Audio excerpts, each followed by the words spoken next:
So today's topic is about resin bonded FPD. So these are the contents of my topic, that is the introduction, indications and contraindications, advantages and disadvantages, classification of resin bonded FPD, fabrications and conclusion. So coming to the definition, a fixed dental prosthesis that is rooted to the tooth structure that is primarily enamel, which has been etched to provide the mechanical retention for the resin cement. So this is the GPTA definition for the resin bonded FPD. So it is a FPD that is rooted to the tooth structure that is primarily enamel, and enamel is being etched to provide mechanical retention for the resin cement. So it is the preparation should be limited to the enamel, and this enamel is etched using phosphoric acid, and it will provide this mechanical retention for this resin cement. So that is and this is a GPTA definition for the resin bonded prosthesis. It is also called as adhesive bridge, and it is first described by Rochette in 1973. So in this case, we are replacing the piece by attaching the pondic to the thin metal ring-shaped retainers that are bonded to the palatal or the lingual surface of abutment using resin cement. So retention to the metal, which is formed the basis of this development of this prosthesis, that is Bunoko's acid etch technique and bounce resins assisted the development of this concept. So coming to the indications, it is a very good treatment option for replacing the missing anteriors. And second is abutment with sufficient enamel to etch for the retention. So when you plan for a resin bonded fixed FPD, fixed prosthesis, then there should be sufficient enamel for the purpose for retention purpose. And it is also used for splinting periodontally weak teeth in the case of a short span bridges, and in the case of medically compromised patients, and as a temporary restoration, then for post-orthodontic retention. So coming to the contraindications, when there is insufficient occlusal clearance, we cannot give this resin bonded FPDs. And in the case of thin anterior teeth facial-lingually, so enamel will be thin, so the retention will not be there. And also the preparation we cannot restrict to the enamel. And in the case of a short clinical crown, and when facial aesthetics needs a change. In the case of a deep vertical overlap and sensitivity to the base metal alloys and long span bridges and parafunctional habits, all these are the contraindications for resin bonded FPD, because in all these cases, if we plan for a resin bonded FPD, it leads to the failure of the prosthesis. So for example, one major disadvantage with the parafunctional habit like bruxism is it causes debonding of the resin bonded prosthesis. When there is insufficient enamel which is available for bonding, also we cannot go for a resin bonded prosthesis. So these are the, you can write it as tabular column, that is indications and contraindications. So coming to advantages and disadvantage, advantage means it is actually the main advantage is the minimal tooth preparation. That is, we can conservation of the tooth structure, and the preparation is always confined to the enamel. And also there is, as the preparation is very minimal, there is no pulpal trauma, and also the margin is, we are usually give a supragingival margin. So we can, it is easy to duplicate the supragingival margin in impressions. And also the patient, as the preparation is restricted to the enamel, there will not be any sensitivity for the patient, so anesthesia is not required. And impression making is very easy because supragingival margin. And coming to the other advantage, that is provisional restoration is not required because we are restricting the enamel, preparation to enamel. So provisional restoration is not required, and less chairside time, and does not require removable dies, because there is finish line is mostly supragingival, and reduced cost and rebonding is possible. If the one main disadvantage with resin bonded processes is the debonding of the processes, and if of course also we can rebonding is also possible. So that these are the advantages with the resin bonded fixed partial denture. And disadvantage means always longevity is in question. So how long we can it works is always questionable. because it is debonding is one important failure we can come across with the resin bonded prosthesis if it is not used for a long term, and it is technique sensitive. You have to take care while preparing the tooth and also at the time of fabrication also. Thickness of the retainer, everything is very important. And also space contour, and if the abutment requires major corrections, then we cannot go for a resin bonded prosthesis, and possibility of over contouring is high, which can lead to increased plaque accumulation. And it can be used mostly to restore only one tooth. And also in the case of a thin tooth, it can cause these metallic retainers cause graying of the tooth. And aesthetics is moderate with this resin bonded prosthesis. So how to classify this resin bonded processes? It is basically classified into mechanical, micromechanical. Based on the type of retention, it is classified into mechanical, micromechanical, macromechanical, and also chemical. So first is the mechanical, that is the Rochet bridge. It was developed in 1973 by Rochet. We call it as a first, this is the first resin bonded prosthesis. He utilized a wing-like retainers with multiple plied perforations to provide mechanical retention for the resin cement. So in this case, you can see this is a Rochet bridge with a multiple perforations. So you can see the multiple perforations to provide this mechanical retention for this resin cement. So the multiple flared perforations are there, which will provide the mechanical retention for the resin cement. This is the Rochet bridge with perforations in the metal retainers.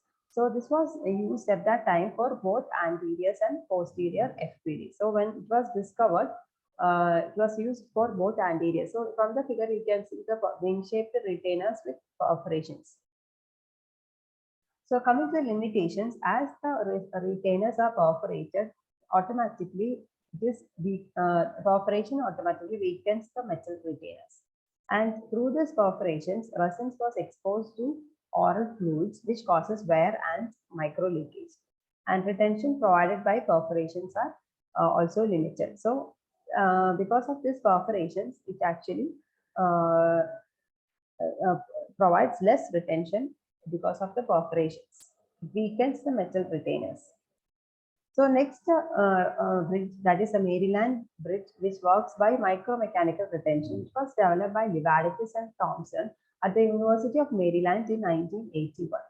So in this type of bridge, electrolytic etching was used to provide the micromechanical retention to the non-perforated base metal retainers, which is bonded by the resin cement. Because one main disadvantage we have seen with the Rochet bridge was the retainers were perforated, and the perforated retainer always weakens the restorations, that is weaken that retainer, so it itself caused the failure of the bonding. The bonding was not so superior.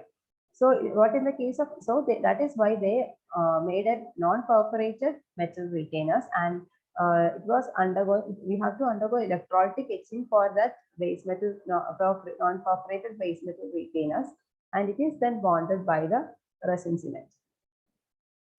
And how do they etch the metal retainers? That is, for etching, they use 3.5% solution of nitric acid with a current of 250 milliamperes per centimeter square for 5 minutes, followed by immersion in 18% of hydrochloric acid solution in an ultrasonic cleaner for 10 minutes. So if when they use nitric acid, they use 3.5% and current of 250 milliamperes for 5 minutes. When they use hydrochloric acid, and followed after that, they have to be immersed in hydrochloric acid of 18% solution and ultrasonic cleaner for 10 minutes. And 10%, next is another type of etching is 10, it can be 10% sulfuric acid in 300 milliampere per centimeter square current has been used for etching beryllium containing alloys, and a one-step technique using sulfuric acid and hydrochloric acid is also placed in an ultrasonic cleaner for 99 seconds while current is being passed. So these are the techniques by which we can do the etching. Chemical etching and also gel etching is also yielded the same results. So advantage with the electrolytic etching is, that is the micromechanical retention, is it has got a better retention than that of perforated retainers, and as the retainers are highly polished, prevented the plaque accumulations. But in the case of Rochet bridge, as the retainers were perforated, it actually accelerated the plaque accumulation. Limitations with it is highly technique sensitive, and different alloys have different results reported for etching, and retention actually decreased with time. So next is macromechanical. That is the Virginia Bridge, which was developed by Moore and Hudgens at the University of Virginia in 1983. They utilized the macroscopic mechanical retention using lost salt crystal technique. In this procedure, that is, the die is lubricated and also sieved Kibble salt, which is of 150 to 250 microns, is sprinkled on the surface of the die, leaving out the margins.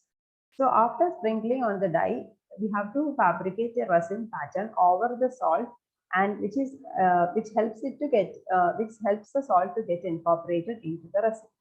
And the salt will be finally dissolved by placing the set pattern in an ultrasonic cleaner. So this will leave behind voids. So in the pattern, it will leave behind the voids in the pattern, and which is then reproduced in the casting. And this provides the retention. That is how it becomes a macromechanical. So coming to the advantage, this procedure can be used with any metal, and also bonding to the metal superior to that of electrolytic method.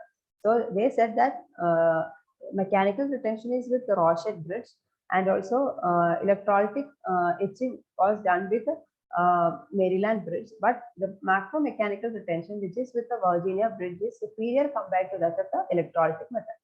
So coming to the disadvantage means thickness of the retainer is increased to allow the retentive layer. So the disadvantage is retainer thickness has to be slightly increased. So next type of FPV is the cast mesh FPV. In that, we are using a nylon mesh that is to be placed on the palatal or the lingual surface of the abutment die, and the wax pattern is fabricated over this mesh. So we are going to fabricate the wax pattern over this mesh, and the mesh will be incorporated into the wax pattern, and following casting will provide retention for the resin to metal. Disadvantage means adaptation of nylon mesh to the cast will not be good, and the wax can flow in between this mesh and the locking all the undercuts. And also retention with all type of resin bonded FPVs can be improved with the selenization or air operation with aluminum oxide. So coming to the next type of bridge, that is a chemical or adhesive bridge, which is the recently used one for bonding resin cement to the metal. And because of their high bond strength, fracture toughness, and long-term clinical success, this bridge are nowadays using more frequently than the other type of bridges. So following materials are employed, that is the modified bis EMA cement, super bond, and Rocatex system. In that modified bis EMA cement, we are using a metal primer is used to bond this resin cement to the metal alloys, and this metal primer will be working and effective for both noble as well as base metal alloys. And also actually different resin cement manufacturers have different primers. For example, a popular resin cement, that is Panavia, uses 10-methacryloxy disyl dihydrogen phosphate as the adhesion promoter or primer. So this primer is applied to the fitting surface of the metal retainers, and after that it is sandblasted with a 50 microns alumina before cementing the prosthesis. Coming to the next is the super bond. In this case, the resin in this type of resin system, the powder is the polymer of methyl methacrylate, and liquid is composed of methyl methacrylate modified with adhesion primer for methacryloxy ethyl trimetallic anhydride.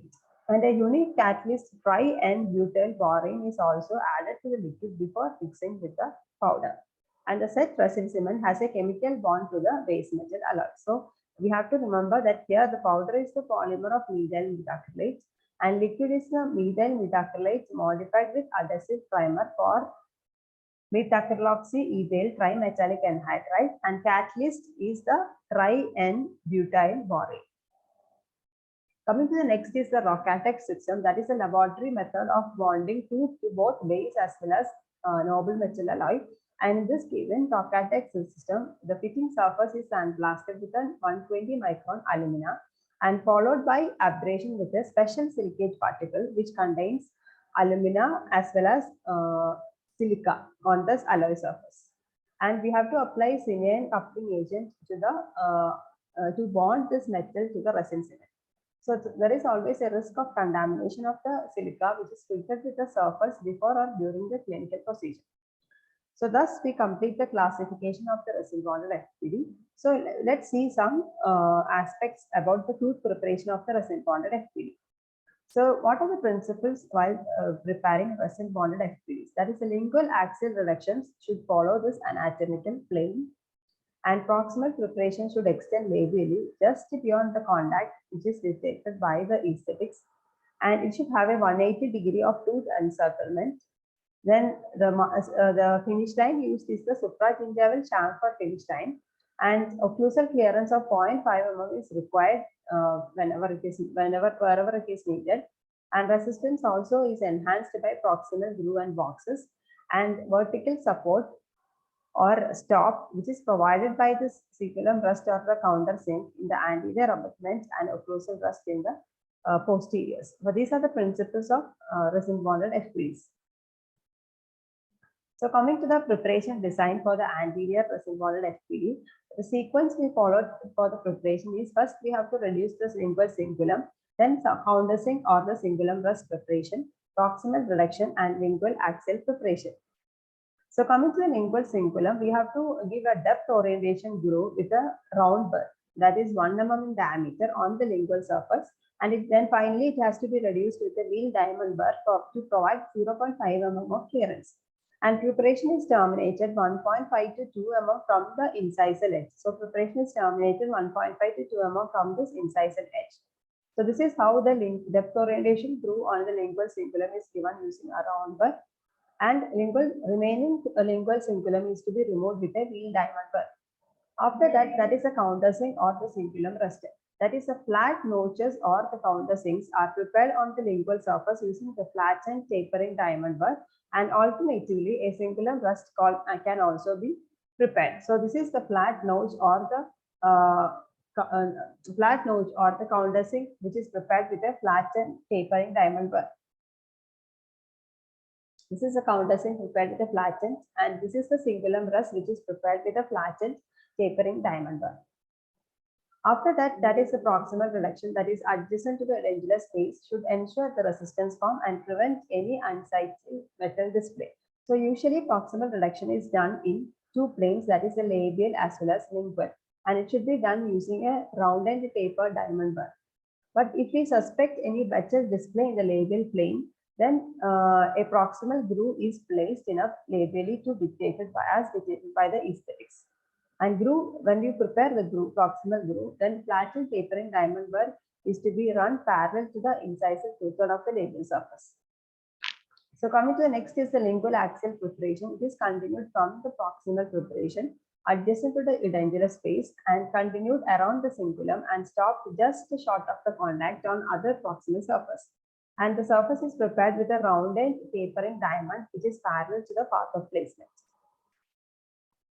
So proximal and lingual axial preparations are in the case of posterior. This is about posterior resin bonded FPD. The proximal and lingual axial preparations are aimed at lowering the height of the contour and creating parallel surfaces. So height of contour is lowered to within 2 mm of the gingival margin. So the preparation and also adjacent to the dentulous space should extend beyond the facial line angle, and it is extended as far as possible to the embrasure of the opposite side such that 180 degree encirclement is achieved. And also here the finish line gives us a knife edge finish line which is done with a thin taper diamond burr or a needle diamond burr. And occlusal rust is to be prepared adjacent to the dentulous space like we do for a cast partial denture. And the rest should have a facial lingual dimension of 1.5 to 2 mm and a mesial distal depth of 1 to 1.5 mm. And the vertical wall should be very distant, unlike the rest for the RPD, to prevent the lateral movement. And the preparation should progressively deeper as it moves from the marginal ridge to the fossa. And in most cases, occlusal clearance may not be needed because of placement of centric stops away from the framework. But if it is required, the clearance of 0.5 mm is given. So this is how the occlusal rust prepared for resin bonded FPD. So coming to the impressions and provisionals, like how we make for other FPDs, impressions to be made with an elastomeric impression materials. A single impression technique, double mix, that is using putty light body, is also preferred because tooth preparation is minimal. So coming to the bonding, the prepared tooth surface is to be cleaned with a pumice and a water. So tooth surface is first cleaned with pumice and water, and then the enamel surface is to be etched with the 37% of phosphoric acid for 15 seconds and is then rinsed and dried. And specially formulated composite resins and cement are available for bonding this resin bonded FPDs. A metal primer or a silicone is applied on the fitting surface of the casting. So bonding agent or primer is also applied to the prepared enamel surface. So in this case, a metal primer is applied to the fitting surface. Metal primer or the silicone coupling agent is applied to the fitting surface of casting. Bonding agent or primer is applied to the prepared enamel surface. Resin cement is mixed and placed on the internal surface of the retainer. So the processes will be inserted, and also we have to apply the finger pressure for about 60 seconds till the initial set is ensured, and the material is allowed to completely set. Occlusion is adjusted, and also margins are finished and polished. So coming to the maintenance and recall, we have to review and maintain through recall appointments. So because there will be chances of debonding, if it is detected earlier, it can be prevent unnecessary damage to this abutment. And also periodontal health should be reviewed and also maintained. So these are the causes of failure of the resin bonded FPD. It can be because of inappropriate patient selection, incomplete tooth preparations, and bonding failure. So inappropriate patient selection means, for example, if you are selecting a resin bonded FPD in the case of a malaligned teeth, such as crowding and all, results in poor path of insertion. And in the case of a thin abutments with a less amount of enamel, in the case of the short abutments, then inadequate enamel for bonding, history of the metal sensitivity, heavy occlusal forces. So coming to the next is the because of incomplete tooth preparation, that is inadequate proximal and lingual reduction. Then less than 180 of extension of the retainers and lack of clearance in protrusion. So these are the incomplete tooth preparation. And bonding failure means it is the contamination, prolonged mixing, and inappropriate luting agents. So coming to the conclusion, resin bonded processes are viable processes in selected situations. They should receive the same attention to detail as conventional FPD for the long-term success. Patient selection is very, very important, and tooth preparation or the enamel activation is mandatory. So these are the important points. That is, resin bonded FPD is one of the important topic in FPD, and it is a very good treatment option for replacing anteriors. But the care should be taken when we select the case for an resin bonded FPD, because of there is chance for debonding of the prosthesis if it is not properly prepared. So we have to give importance at the time of the preparation, and also it has to be taken care that preparation should be limited to the enamel. Then only the bonding will be higher. Otherwise, there is chance for the debonding, and in most of the cases, provisionals are not necessary. And it is an effective treatment option, but it has to be wisely used. Thank you.